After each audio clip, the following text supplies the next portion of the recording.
सामान्य सभामुख महोदय,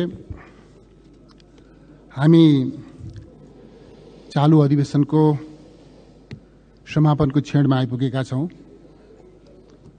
स्वाभाविक रूपमा यो क्षण हामीले यो अधिवेशनको समयलाई कसरी सदुपयोग गर्यौं, के कस्ता उपलब्धिहरू प्राप्त गर्यौं, कस्ता कमीहरू रहे र त्यसबाट भोलिका निम्ति कस्तो शिक्षा लिनुपर्छ भनेर मूल्याङ्कन गर्ने क्षण हो भन्ने मलाई लाग्छ। सभामुख महोदय, यो सदनको प्रभावकारिता केवल सदनको प्रभावकारितासँग मात्रै सम्बन्धित हुँदैन। यसको प्रभावकारिता हामीले विगतमा प्राप्त गरेका उपलब्धिहरूको रक्षासँग, खास गरी संघीय लोकतान्त्रिक गणतन्त्रको रक्षासँग अभिन्न रूपमा जोडिन्छ। सदन प्रभावकारी हुन सक्यो, सदनका काम कारबाहीहरू प्रभावकारी हुन सके, त्यसले स्वाभाविक रूपमा संघीय लोकतान्त्रिक गणतन्त्रको जुन संविधान हामीले निर्माण गरेका छौं 7 दशकभन्दा लामो समयको संघर्षको जगमा, त्यो संविधानको रक्षा, त्यो संविधानको प्रभावकारी कार्यान्वयन र त्यो संविधानले दिशानिर्देश गरेका उपलब्धिहरूलाई प्राप्त गर्दै अगाडि बढ्न सकिन्छ। कदाचित यसमा चुकियो भनेदेखि हामी हाम्रा सामनेमा, मुलुकका सामनेमा कल्पनातीत संकटहरू आइलाग्न सक्छन्। त्यसकारणले सदनको प्रभावकारिता धेरै महत्त्वपूर्ण विषय हो। यो विगतको उपलब्धिको रक्षाका निम्ति र नेपालको सुन्दर भविष्यको सुनिश्चितताका लागि, संविधानको प्रभावकारी कार्यान्वयनका लागि र आम नेपालीको सुन्दर भविष्यका लागि यो सदनको प्रभावकारिता एउटा पूर्व शर्त हो भन्ने मलाई लाग्छ। सभामुख महोदय, तर यो सदनको यो चालू बैठकको समीक्षा गर्दा सभामुख महोदय, मैले दुःखका साथ भन्नुपर्छ, यो सदन जति प्रभावकारी हुनुपर्ने हो, जति उपलब्धिपूर्ण हुनुपर्ने हो, यो सदनको यस बैठकबाट, यस अधिवेशनबाट मुलुकले जे जस्ता प्रतिफलहरू, परिणामहरू प्राप्त गर्नुपर्ने हो, त्यो परिणाम प्राप्त गर्न सकेन। सभामुख महोदय, उपलब्धिहरू प्राप्त हुन सकेन।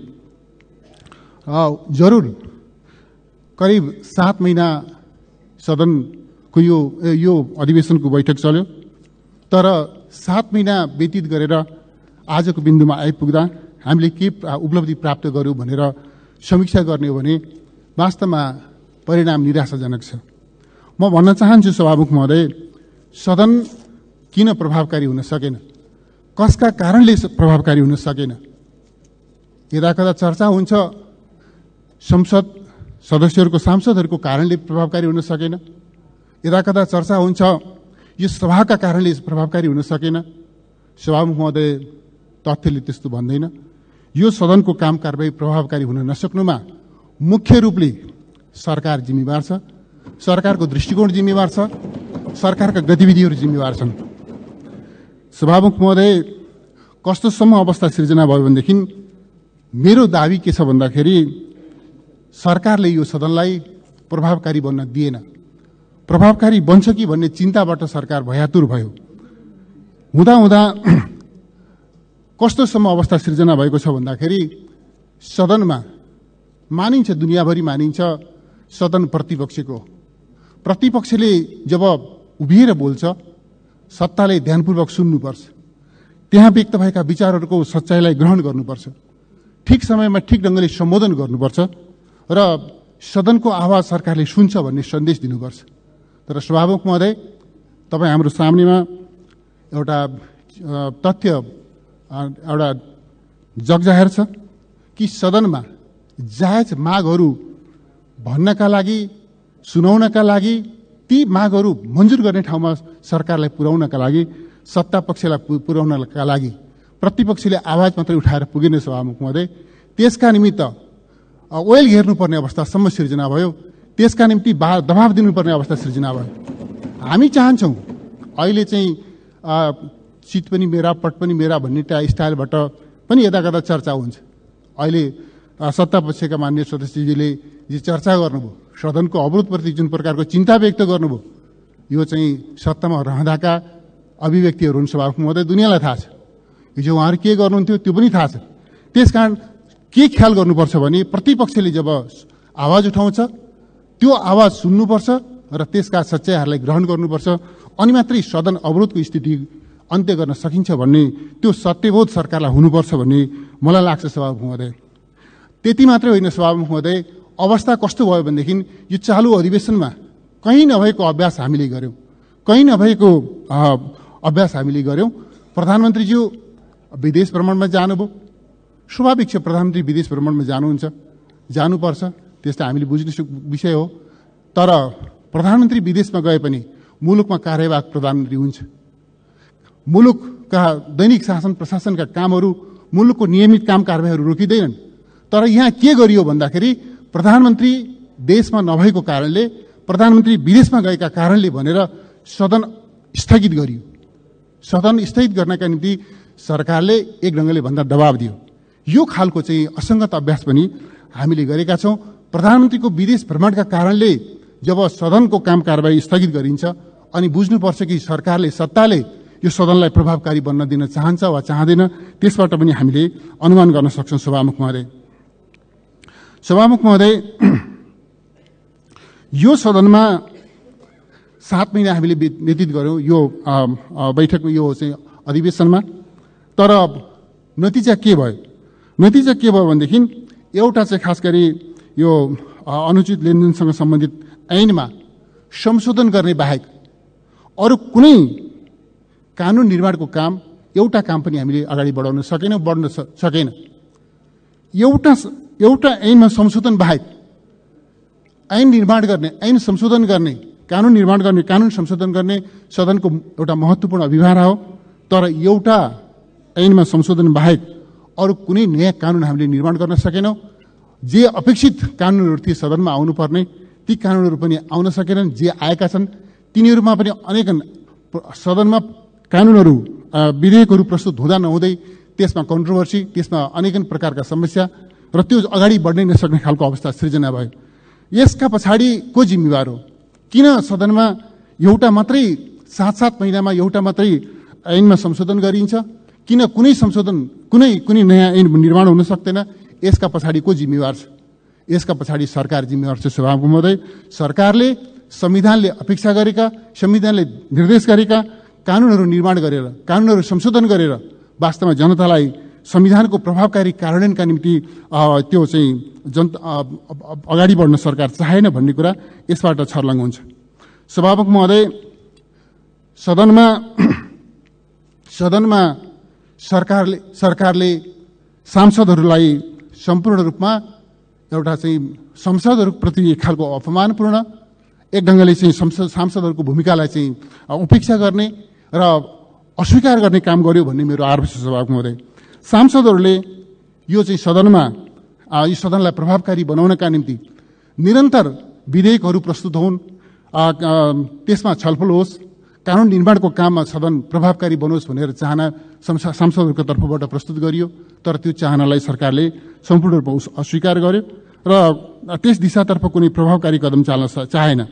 त्यति मात्रै होइन सभामुख महोदय, सांसदहरूले निरन्तर भ्रष्टाचार नियन्त्रणका प्रश्नमा, सुशासनका प्रश्नमा, प्रभावकारी सेवा प्रवाहको प्रश्नमा, विकास निर्माणका प्रश्नमा, महँगी नियन्त्रणका प्रश्नमा, शान्ति सुरक्षाका प्रश्नमा, राष्ट्रिय हितका रक्षाका प्रश्नमा, सन्तुलित अन्तर्राष्ट्रिय सम्बन्धका प्रश्नमा लगायत अनेकन राष्ट्रिय सरोकारका प्रश्नमा, जनसरोकारका प्रश्नमा निरन्तर आवाज उठे, सधैँजसो आवाजहरू उठे। तर सरकारले, सांसदहरूले, जनताबाट निर्वाचित भएका जिम्मेवार सांसदहरूले सदनमा उठाएका जिम्मेवारीपूर्वक उठाएका कुनै पनि आवाजलाई सुन्ने, सम्बोधन गर्ने र चाहिँ ती आवाजमा रहेका सच्चाइलाई ग्रहण गर्ने, त्यस दिशातर्फ कुनै कदम चालेन। यतिसम्म कि सांसदहरूले उठाएका आवाजहरूको जवाफ दिनेसम्म पनि सरकारले आवश्यकता महसुस गरेन। यसरी म के देख्छु सभामुख महोदय भनेदेखि सांसदहरूप्रति सरकारले गरेको चाहिँ अपमानका रूपमा म यसलाई चित्रण गर्न चाहन्छु। सांसदहरूले आवाज उठाउने र सांसदहरूले उठाएका आवाजलाई पूर्ण रूपमा व्यवस्था गर्ने सरकारको जुन रवैया छ, यो रवैया संसदको गरिमालाई, संसदको महत्त्वलाई, यसको प्रतिष्ठालाई अवमूल्यन गर्ने दिशातर्फ अभिमुख छ भन्ने मेरो आरोप छ। सभामुख महोदय, जब सरकार यस रूपमा सांसदहरूका अभिव्यक्तिप्रति यसरी चाहिँ अनदेखा गरेर प्रस्तुत हुन्छ, त्यसलाई इग्नोर गरेर प्रस्तुत हुन्छ भने सदनको काम कारबाही प्रभावकारी हुन सक्दैन। सभामुख महोदय, यति मात्रै होइन, नेपाल चाहिँ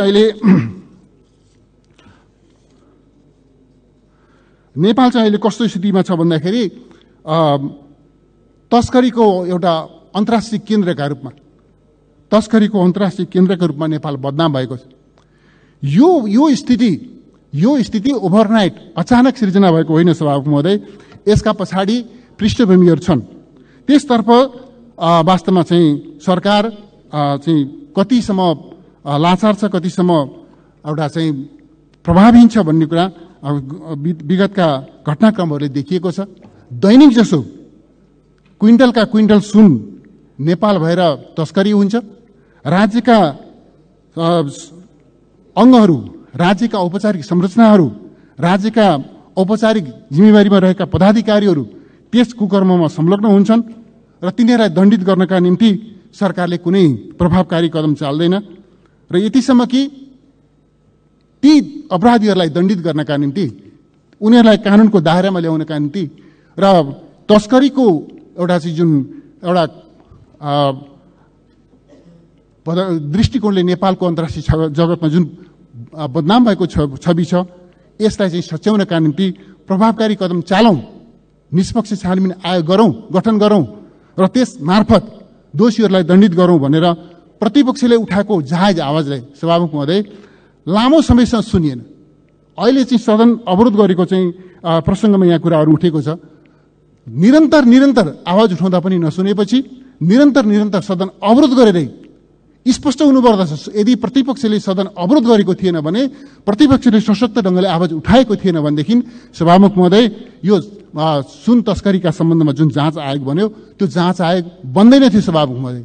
त्यस कारणले अहिले पनि म के देख्छु भनेदेखि जस्तो भेपमा त्यो भेपको तस्करी, भेप मार्फत भएको 9.5 किलो तस्करीका सम्बन्धमा वास्तवमा त्यो सुन 9.5 किलो हो भनेर यकिन भएको छ।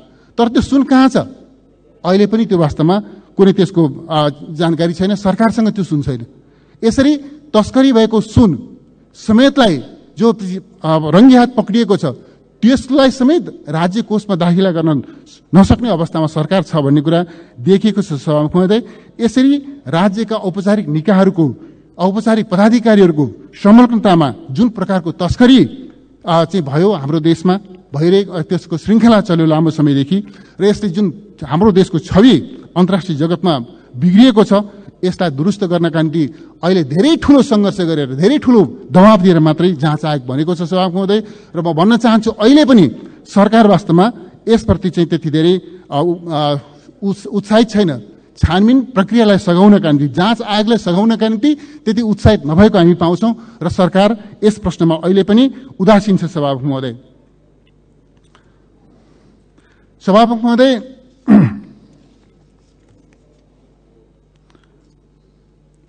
एउटा प्रसङ्ग उठेको छ यहाँ, संवाद, सहमति र सहकार्य। बडो राम्रो कुरा, सुन्दाखेरि कानमा चिनी हालेकै जस्तो लाग्छ सभामुख महोदय। संवाद, सहमति र सहकार्य धेरै राम्रो छ सभामुख महोदय। म के भन्न चाहन्छु भनेदेखि प्रतिपक्षलाई बोल्न नदिएर, प्रतिपक्षका जायज आवाजलाई दमन गरेर, सदनका काम कारबाहीहरूलाई लामो समयसम्म अवरोध गरेर सरकारले जसरी चलिरहेको छ, के यही हो सभामुख महोदय संवाद, सहमति र सहकार्यको नमुना? यदि यस्तो हो सभामुख महोदय, सहकार्य, सहमति र संवादको परिभाषा यो हो भनेदेखि यस्तो सहकार्य, यस्तो सहमति र यस्तो संवाद नेपाली जनताले चाहेका होइनन्, हामीले पनि चाहेका छैनौँ सभामुख महोदय। साँचो अर्थको सहमति हो भनेदेखि चाहे सत्ता पक्षले उठाओस्, चाहे प्रतिपक्षले उठाओस्, जनताका पक्षमा, राष्ट्रका पक्षमा उठाइएका प्रत्येक जायज आवाजहरूलाई सुन्नुपर्छ र त्यसलाई सम्बोधन गरेर अगाडि बढ्ने त्यो तत्परता, त्यो आँट सरकारसँग हुनुपर्छ भन्ने मलाई लाग्छ सभामुख महोदय। जहाँसम्म यो चाहिँ सत्ता पक्षको सहकार्यको सन्दर्भ छ, यो त हामीले चाहिँ सुन्दर सहकार्य देखिरहेकै छ सभामुख महोदय, अत्यन्त सुन्दर सहकार्य। सत्ता पक्ष जुन अहिले गठबन्धन छ, गठबन्धनका दलहरूका बीचमा एउटा सुन्दर सहकार्य छ। जनयुद्ध मानेर, जनयुद्धलाई राष्ट्रिय दिवस मानेर यो गठबन्धन बनिरहेछ, गठबन्धन चलिरहेछ। योभन्दा सुन्दर सहकार्य के हुन सक्छ सभामुख महोदय? नेपाली कांग्रेस जो अहिले आफूलाई संसदको ठूलो दल मान्छ, हो पनि अङ्कगणितका हिसाबले, तर जनयुद्ध मानेर तेस्रो दलको नेतृत्वमा जनयुद्ध दिवस मनाउँदै सायद फागुन 1 गते जनयुद्ध दिवसमा सम्बोधन गर्न जानका लागि नेपाली कांग्रेसका माननीय सदस्यहरू पनि दौरा सुरुवाल सिर ठिकठाक पर्दै हुनुहुन्छ होला। यस हिसाबले त्यो छ स्थिति। तेस्रो दलको नेतृत्वमा सरकार छ।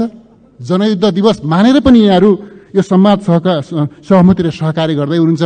संवाद सहमति र सहकार्यको योभन्दा सुन्दर उदाहरण अर्को के हुन सक्छ जस्तो मलाई लाग्दैन।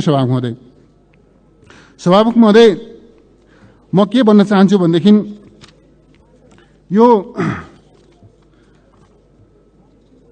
फागुन 1 गतेलाई जसरी सरकारले दिवस मनाउने घोषणा गरेको छ, म आग्रह गर्न चाहन्छु यो निर्णय कुनै पनि दृष्टिकोणले, चाहे हिजोको द्वन्द्वको दृष्टिकोणले हेर्नुहोस्, चाहे विस्तृत शान्ति सम्झौताको दृष्टिकोणले हेर्नुहोस्, या कुनै पनि दृष्टिकोणले, चाहे सदनमा प्रतिबिम्बित भएको जनमतको दृष्टिकोणले हेर्नुहोस्, चाहे आम नेपाली जनताको चाहनाको दृष्टिकोणले, कुनै पनि दृष्टिकोणले फागुन 1 गते उत्सवको दिन हुन सक्दैन।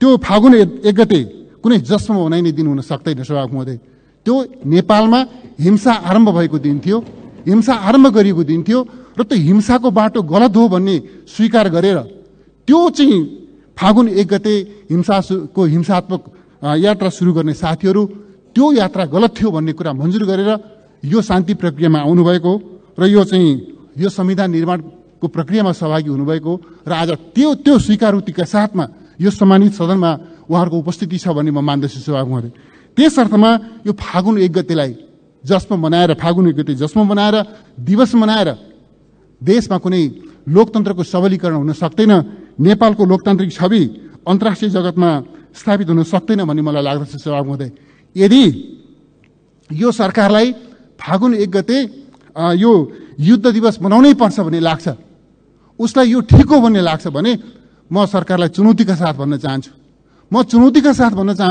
सभामुख महोदय, सरकारले फागुन 1 गते युद्ध दिवस मनाउनु पर्छ भन्ने प्रस्ताव यो सदनमा प्रस्तुत गरेर पारित गर्ने आँट गर्नुहोस्। त्यो आँट छ सरकारसँग। यो सदन समक्ष यो फागुन 1 गते युद्ध दिवस मनाउनु पर्छ, यो फागुन 1 गते विदा गर्नुपर्छ, जसमा मनाउनु पर्छ भन्ने प्रस्ताव यो सदन समक्ष प्रस्तुत गरोस् र नेपाली जनताका प्रतिनिधिले त्यसका बारेमा निर्णय दिनेछन्। नेपाली जनताका प्रतिनिधिहरूका सामनेमा, यो सदनका सामनेमा फागुन 1 गतेको युद्ध दिवसका सन्दर्भमा त्यसको परीक्षण गर्न सरकार तयार छ। मलाई लाग्छ सरकारले त्यो आँट गर्ने छैन। म चुनौतीका साथ भन्न चाहन्छु, सरकारले यो गलत निर्णयबाट पछाडि हटोस्। यदि पछाडि हट्न चाहँदैन भनेदेखि, सिधै पछाडि हट्न चाहँदैन भनेदेखि सदन समक्ष प्रस्ताव लिएर आओस् र सदनको निर्णय मानेर अगाडि बढोस्। यसरी जनताको चाहना विपरीत, सदनको चाहना विपरीत यो प्रकारको चाहिँ वास्तवमा शान्ति प्रक्रियातर्फ अगाडि बढिरहेको, स्थिरतातर्फ अगाडि बढिरहेको, विकास समृद्धि र समाजवादतर्फ अगाडि बढिरहेको मुलुकलाई अनि फेरि चाहिँ युद्धतर्फ फर्काउने, युद्ध दिवस मनाउने त्यस खालको गल्ती गर्नु हुँदैन भन्ने मलाई लाग्छ।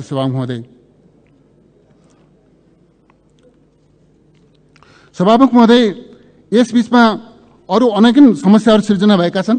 शान्ति सुरक्षाको अवस्था त्यस्तै चिन्ताजनक छ, अमन चैनको अवस्था चिन्ताजनक छ।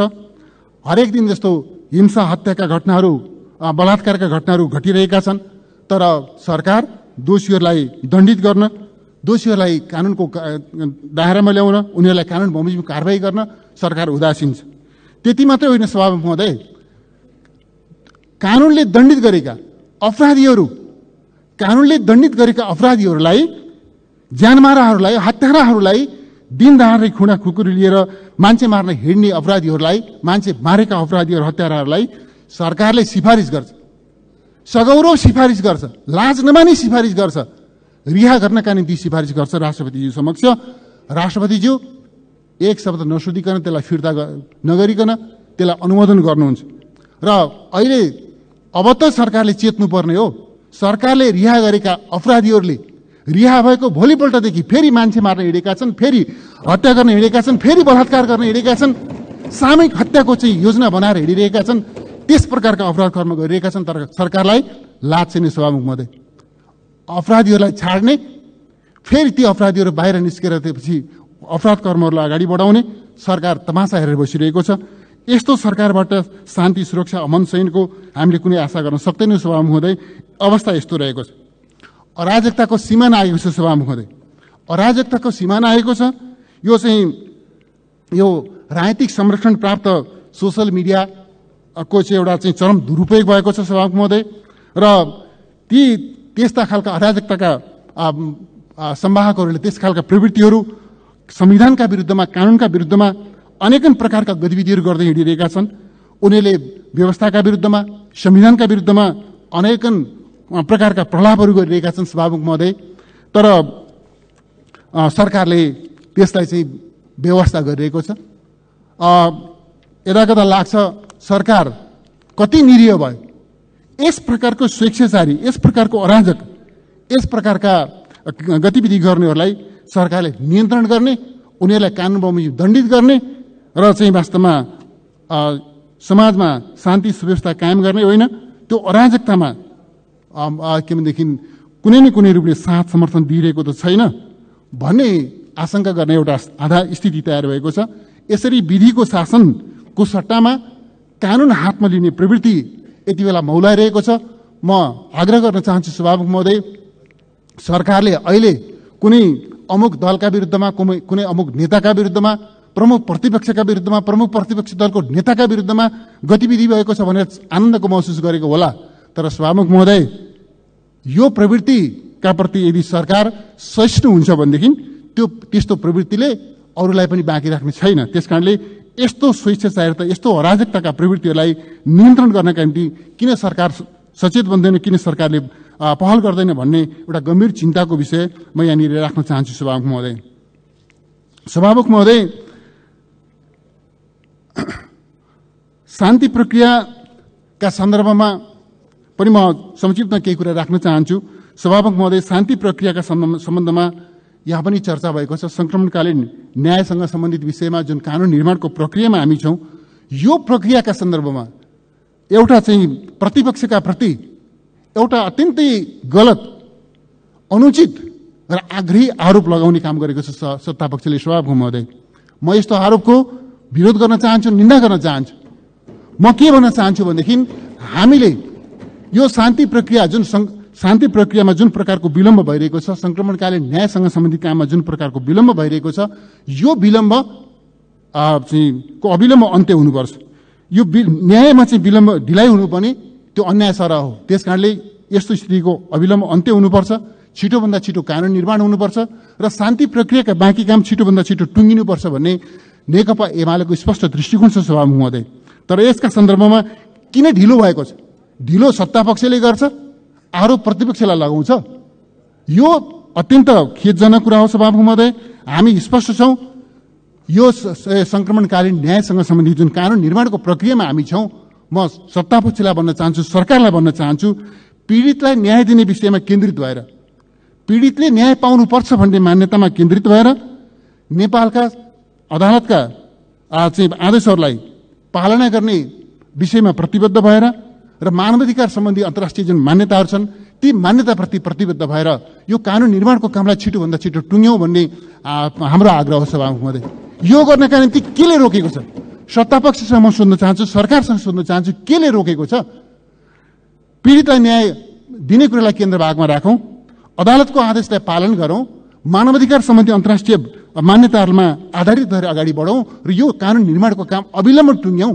हामीले पहिले टुङ्ग्याउन चाहेको, तर सरकारले के चाहिरहेको छ त भन्दाखेरि सभामुख महोदय, यस हिसाबले होइन। सरकार सत्तापक्ष प्रतिपक्षमाथि आरोप थोपरेर यो शान्ति प्रक्रियालाई छिटो टुङ्ग्याउन चाहन्न भन्ने मेरो आरोप छ सभामुख महोदय। त्यसैको एउटा अभिव्यक्ति हो, त्यसैको एउटा कडी हो कि फागुन 1 गतेको युद्ध दिवस। शान्ति प्रक्रिया छिटो टुङ्ग्याउन चाहनेहरूले फागुन 1 गते युद्ध दिवस घोषणा गरेर त्यसपछि चाहिँ शान्तिको वातावरणलाई बिथोल्ने काम गर्दैनन् भन्ने मेरो आरोप छ सभामुख महोदय। सभामुख महोदय, यसबीचमा हाम्रो देशको अर्थतन्त्रको अवस्थाको कुरा गर्ने हो भने अचम्मको अवस्था छ सभामुख महोदय। अर्थतन्त्र सङ्कटमा छ, मन्दीको अवस्थामा छ। यो मन्दीको अवस्थामा छ, सङ्कटको अवस्थामा छ अर्थतन्त्र भन्ने कुरा प्रति सरकार बेखबर छ। मैले यसबीचमा बडो परस्पर विरोधी अभिव्यक्तिहरू मैले सुनिरहेको छु।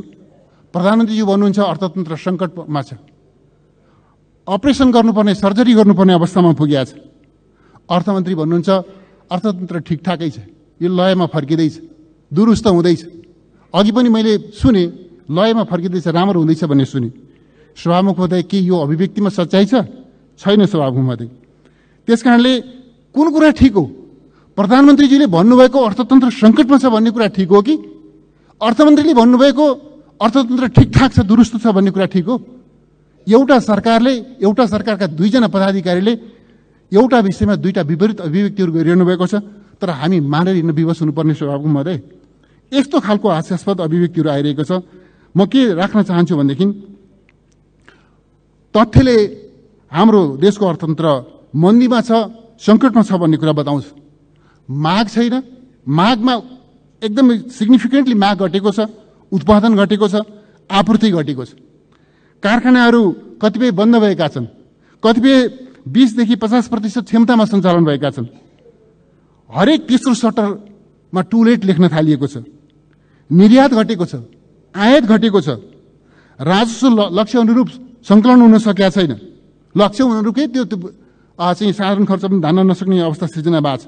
अन्तर्राष्ट्रिय सहयोग, चाहे त्यो अनुदानको कुरा गर्नुहोस्, चाहे ऋणको कुरा गर्नुहोस्, त्यो सहयोगमा उल्लेखनीय चाहिँ गिरावटको अवस्था छ। ट्रेजरी डिफिसिटको कुरा गर्नुहुन्छ भनेदेखि ट्रेजरी डिफिसिटको अवस्था चिन्ताजनक छ। यो चाहिँ हामीले अहिलेसम्म पहिलो त्रैमासिकमा आन्तरिक ऋण उठाउने गरेका होइनौँ सभामुख महोदय। आन्तरिक ऋण अहिले कस्तो अवस्था देखा पर्यो भने आर्थिक वर्षको पहिलो त्रैमासिकमा सरकारले आन्तरिक ऋण उठाएको छ, 95 अर्ब आन्तरिक ऋण उठाएको छ। 95 अर्ब आन्तरिक ऋण उठाउँदा पनि ट्रेजरी डिफिसिट 1.5 खर्ब छ। 150 अर्ब ट्रेजरी डिफिसिट छ आजका मितिमा।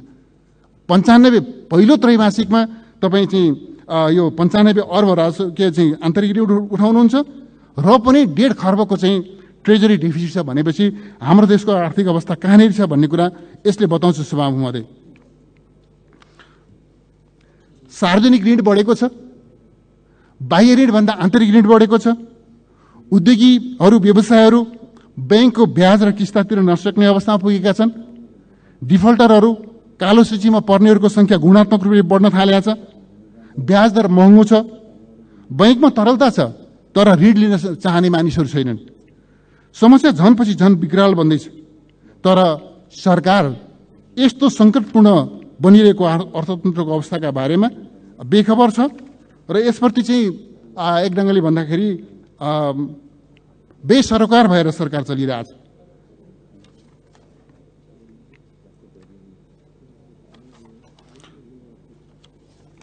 सरकारले समस्या समाधान गर्नका लागि व्यवसायहरूका, आर्थिक क्षेत्रका, निजी क्षेत्रका, उत्पादनका क्षेत्रका प्रतिनिधिहरूको कुरा सुन्ने, समस्या समाधान गर्ने होइन सभामुख महोदय। सरकार उद्योगी व्यवसायहरूको भय दोहन गर्ने, उनीहरूमाथि डन्डा बर्साउने, उनीहरूलाई त्रसित आतंकित तुल्याउने त्यो काममा लागिरहेछ। समस्या कहाँनिर छ, त्यसको समाधान के हो त्यसतर्फ लाग्ने होइन। समस्या समाधानका निम्ति सहजीकरण गर्ने होइन, समस्या समाधानका उपाय लिएर प्रस्तुत हुने होइन। उद्योगीहरूमाथि, व्यवसायहरूमाथि, आर्थिक क्रियाकलापका हरेक क्षेत्रमाथि त्यस हिसाबले चाहिँ सरकार एउटा चाहिँ डन्डा बर्साउन उद्यत भएको छ, त्रसित तुल्याएको छ र उनीहरूलाई आतंकित तुल्याएको छ। सहकारीको क्षेत्र भन्नुहोस्, लगायतका अरू क्षेत्रहरूको अवस्था त्यस्तै चिन्ताजनक अवस्थामा छ। अवस्था कस्तो छ सभामुख महोदय भनेदेखि एकातिर पुँजीगत खर्च हुन सकिरहेको छैन, पुँजीगत खर्च हुन सकेन भनिएको छ।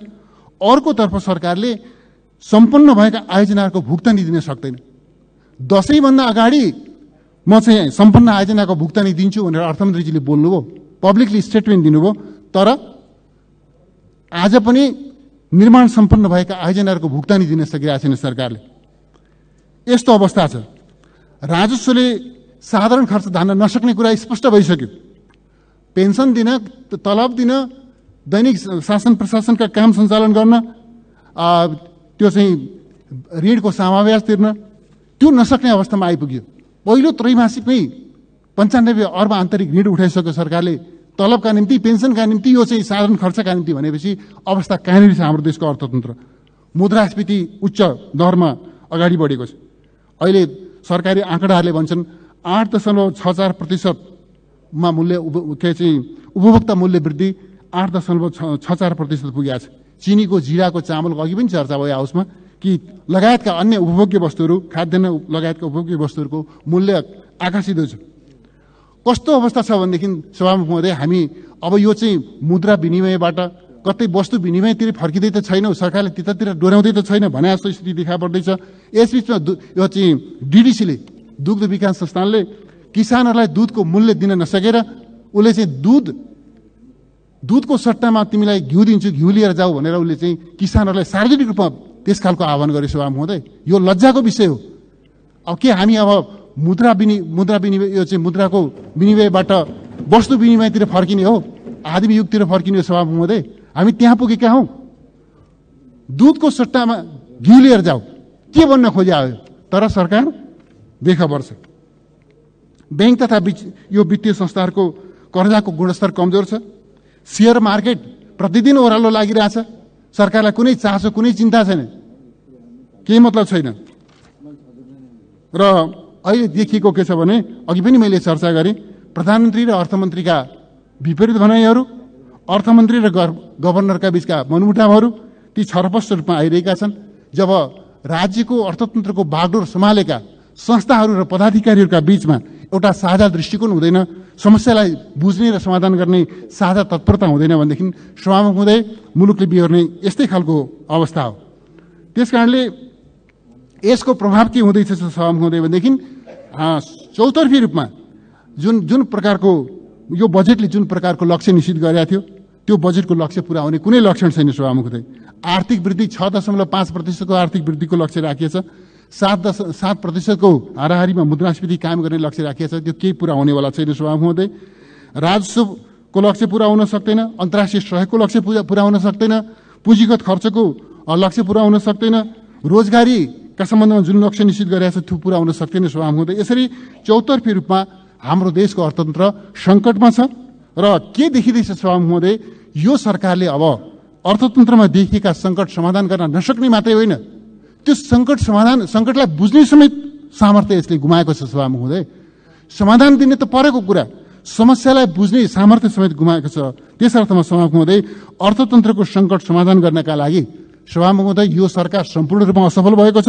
त्यस अर्थमा म भन्न चाहन्छु, अर्थतन्त्रको वर्तमान सङ्कटको समाधानका लागि सत्तापक्ष, प्रतिपक्ष, निजी क्षेत्र, बैंक, वित्तीय संस्था, अर्थविदहरू लगायत सबै आर्थिक क्षेत्रका सरकारहरूको सहभागितामा एउटा महासम्मेलन गर्नुपर्ने त्यस खालको अवस्था सृजना भएको छ। सभामुख महोदय, यसरी चाहिँ वास्तवमा सरकारले अर्थतन्त्रमा देखिएका चुनौतीहरूलाई समाधान गर्न सक्दैन। यसको निमित्त सत्तापक्ष, प्रतिपक्षदेखि लिएर सबै सरकारवालाहरूलाई सहभागी बनाएर एउटा चाहिँ अर्थतन्त्रको सङ्कट र यसको समाधानका सम्बन्धमा एउटा महासम्मेलन गर्नुपर्ने अवस्था सृजना भयो।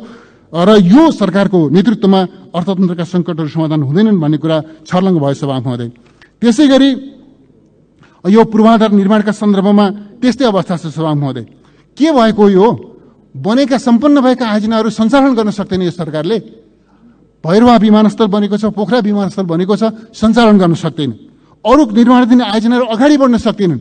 भेरी बबई डाइभर्सन आयोजना, सुनकोशी मरिन डाइभर्सन आयोजना, हुलाकी राजमार्ग, मदन भण्डारी राजमार्ग, पुष्पलाल राजमार्ग, पूर्व पश्चिम राजमार्ग, पृथ्वी राजमार्ग लगायतका जति पनि निर्माणाधीन आयोजनाहरू छन्, स्तरोन्नतिका आयोजनाहरू छन्, यी आयोजनाहरूको निर्माण कार्य ठप्प प्राय भएको छ।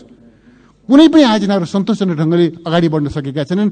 हिजो सुरु गरेका कैयौँ आयोजनाहरूको बजेट कटौती गर्ने, तिनीहरूलाई कार्यक्रमको सूचीबाट हटाउने काम त सरकारले गर्यो।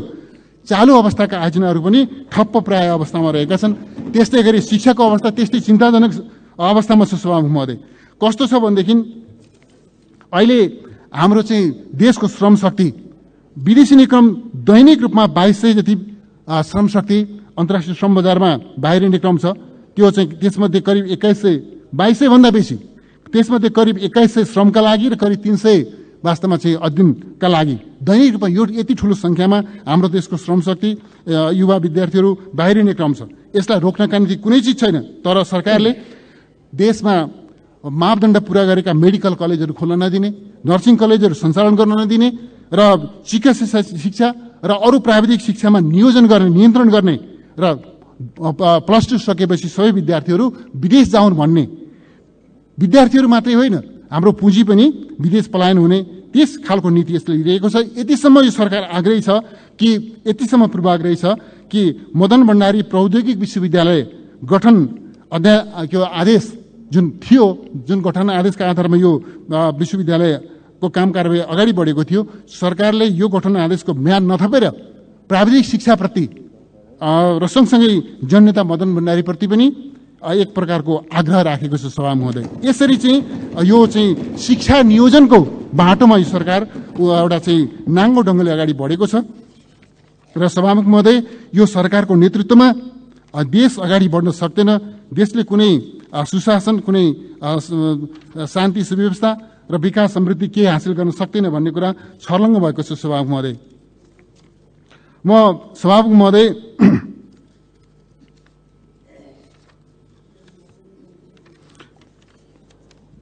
एउटा प्रसङ्ग यहाँनिर राख्न चाहन्छु सभामुख महोदय। यो सदनका जिम्मेवार मान्य सदस्यहरूले अत्यन्तै जिम्मेवारीका साथमा एउटा प्रसङ्ग उठाउनुभयो। छिमेकी मित्र राष्ट्र भारतका प्रधानमन्त्री महामहिम नरेन्द्र मोदीजी केही समय अगाडि नेपालको कालापानी क्षेत्रमा, कुटियाङ्गी लगायतको क्षेत्रमा आउनुभयो। उहाँको भ्रमण कस्तो भ्रमण हो? सरकारले आमन्त्रण गरेको हो कि निम्ता गरेको हो कि होइन, कि उहाँ किन आउनुभएको, कसरी आउनुभएको, के गरेर जानुभयो, त्यसका बारेमा सदनलाई सरकारले जानकारी दियोस् भनेर निरन्तर मान्यज्यूहरूले आवाज उठाउनु, सदनमा आवाज उठ्यो। सभामुख महोदय, यो सरकार कति लाचार छ भनेदेखि उहाँ आउनुभएको हो, आउनुभएको होइन यो पनि भन्न सक्दैन।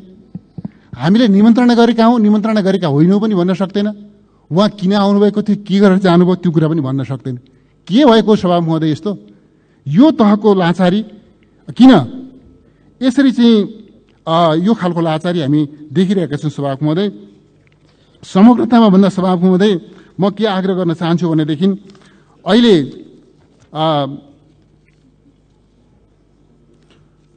यहाँ अघि पनि चर्चा भयो, सत्तारूढ दलका मान्य सदस्यले चर्चा गर्नुभयो कतिपय संविधान असफल पारिए भनेर। म भन्न चाहन्छु सभामुख महोदय, यसभन्दा अगाडिका सबै संविधान असफल पार्न लायक थिए, त्यस कारणले असफल पारिएका। के त्यो तिनको काम थिएन?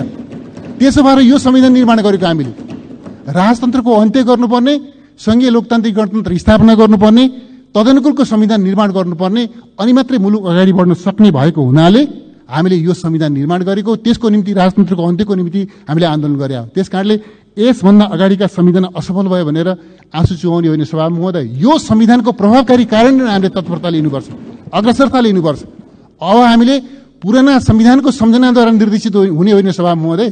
हामी यो संविधान नेपाली जनताको रगतको मूल्यमा निर्माण भएको यो संविधानको जगमा उभिएर यसले दिशानिर्देश गरे अनुरूप अगाडि बढ्नुपर्छ। यसले परिकल्पना गरे अनुरूप हामीले चाहिँ अगाडि बढ्नुपर्छ सभामुख महोदय।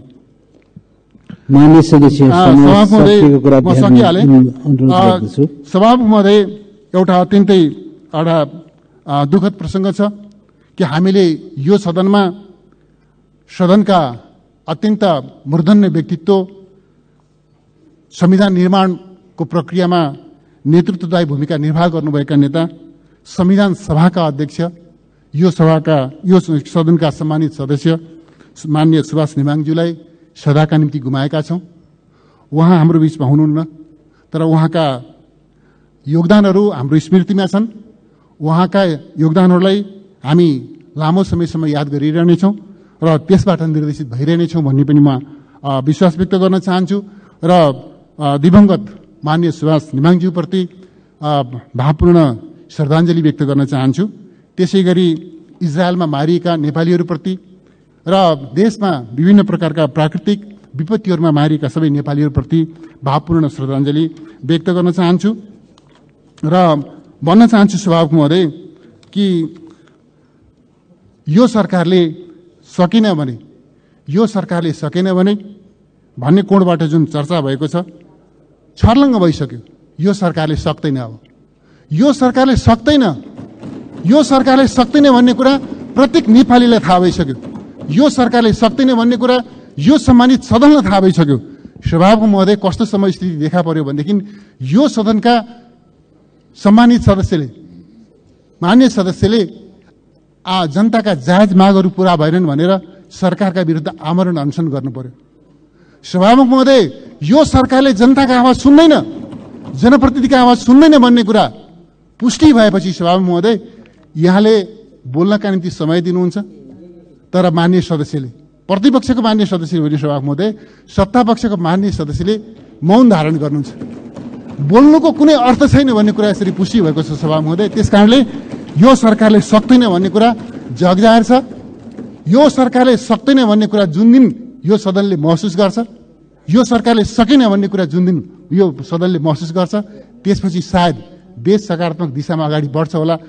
त्यसका निमित्त त्यो क्षणको पर्खाइ सायद यो सदनको पनि छ, आम नेपालीको पनि छ। यिनै कुराहरू यहाँसँग राखेर वास्तवमा यो सदन जति उपलब्धिपूर्ण हुनु पर्थ्यो, यो बैठक जति उपलब्धिपूर्ण हुनु पर्थ्यो, त्यति उपलब्धिपूर्ण हुन सकेन।